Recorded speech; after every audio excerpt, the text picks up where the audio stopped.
Well, several European leaders will join Volodymyr Zelenskyy when he meets with Donald Trump in Washington today in a show of solidarity with Ukraine.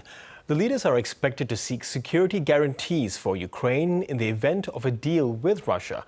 But Mr. Trump is insisting compromises must be made on both sides.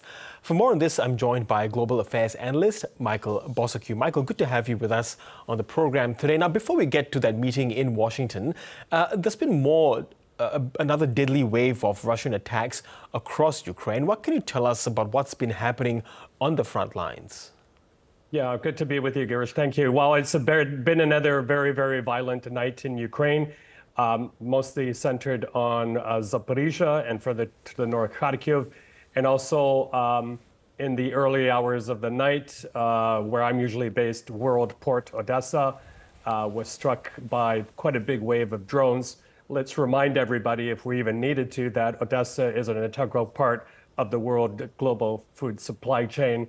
What happens there affects the entire world. So far, Ukrainian media reporting about 10 deaths between Zaporizhia and Kharkiv, and at least 20 injured.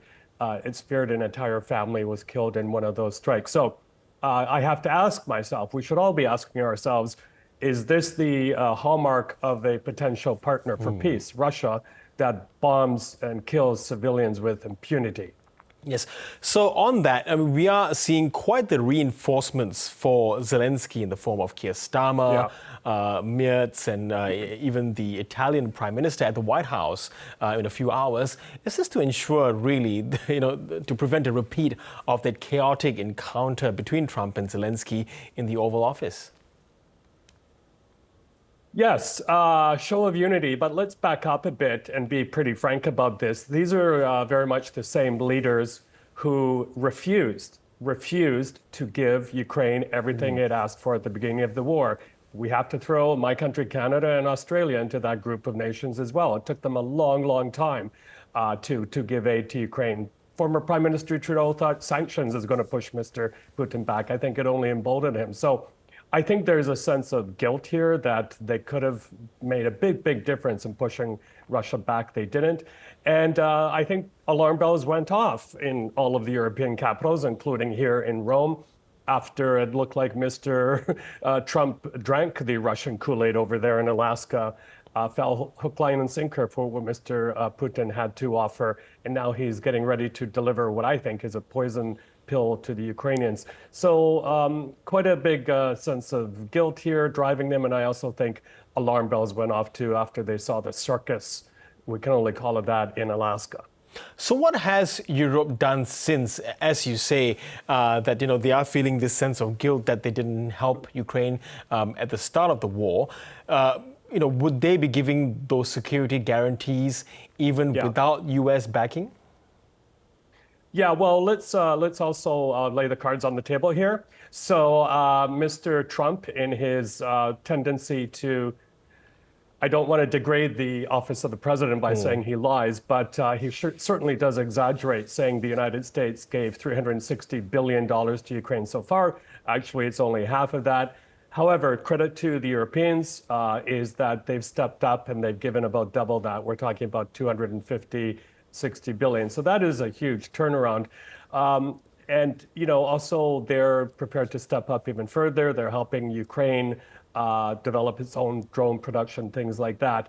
But in no way right now are they in a position to backfill the United States fully, especially when we're talking about those very, very crucial Patriot missile defense systems, which would have protected Kharkiv overnight and prevented those deaths, as well as that crucial intelligence sharing, which Mr. Trump has paused at least once or twice, and Elon Musk's, or now alienated Elon Musk's, Starlink communication system for the Ukrainian military. So it's going to take quite some time. And one more crucial thing, according to military experts, if nothing much happens in the next 3 years, Russia would be on pretty strong ground to attack a NATO country quite easily. Yes, and if you're saying that Europe, and this has been talked about before as well, that if Europe can't backfill the U.S., how do you think these NATO allies of the U.S. would be reacting to the fact that Donald Trump has effectively ruled out Ukraine's membership of NATO, but also reclaiming any chance of reclaiming Crimea? Well, I think most Ukrainians I've talked to aren't expecting Crimea back. It's a very sad development. Of course, it's very, very bad international law-wise, and symbolically that territory was forcibly taken away. But I also think that when it comes to security guarantees, that's when alarm bells go off in the heads of most Ukrainians, because we all remember the Budapest Memorandum. Security guarantees there are quite vague, and for that, Ukraine gave up its nuclear arsenal.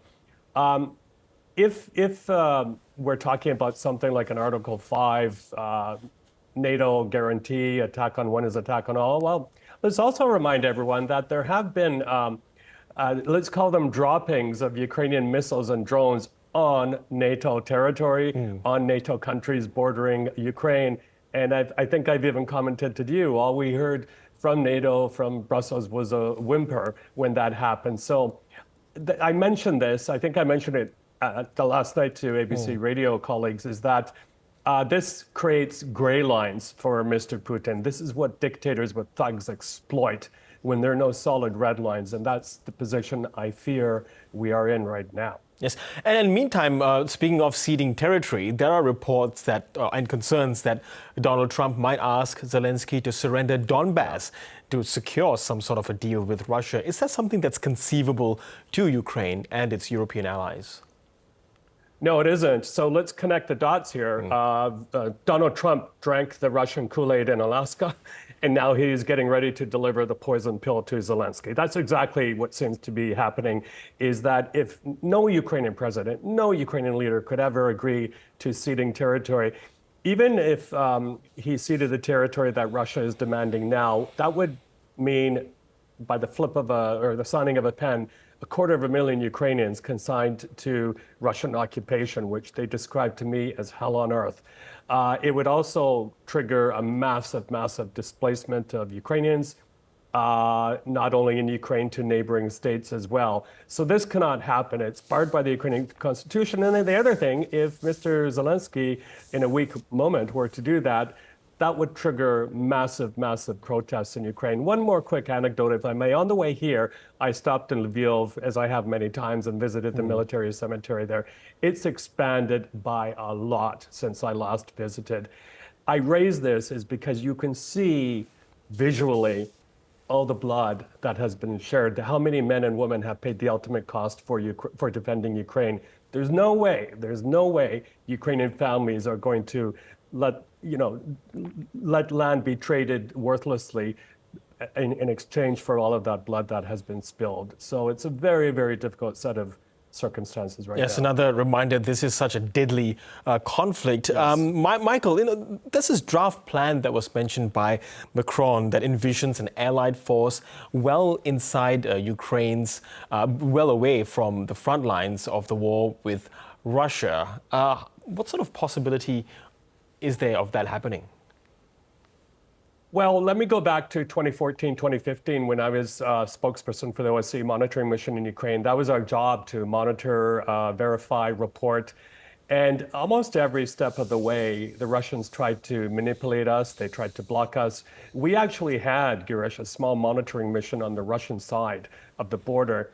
And the Russians made absolutely sure that our vision was blocked, that we could see and hear as little as possible. This is the way they work. So you can have some kind of force there, whether they're there to defend Ukraine, but monitor and verify. But we're dealing with a partner, a potential partner for peace that has zero credibility. Okay, Michael Bociurkiw, we always appreciate your insights. Thank you so much. Thank you.